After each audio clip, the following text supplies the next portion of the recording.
బావా నీవు స్వతంత్రుడవు, ఈతడు సేవకుడు. అగ్రజుని చెప్పు చేతలకులో నైవర్తించడి సేవకుడు, అందులకై వేరుబాడుగవలసే అది ఎట్లుండెను. బాబా ఇప్పుడు ఇతను నడుపకి మనకు తోచినట్లు భాగం ఏర్పరిచి కోరుకోమన్నా.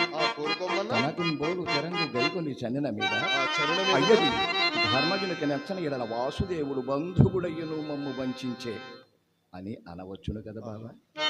అందువలన అని తమ్ముడికి చెప్పి చేసినయ్యా అని ప్రత్యుత్తరం ఇచ్చుటకు అవకాశం ఉంచుకున్నట్టుకై ఇట్లు చేయవలసి వచ్చినది బాబా. అన్ని ఎడలన్నా పుదిటైన వారు గోపకులు 10,000 పీఠబలు ఎలరు, నారాయణాఖ్య జన్నలరు వారు వారలతవై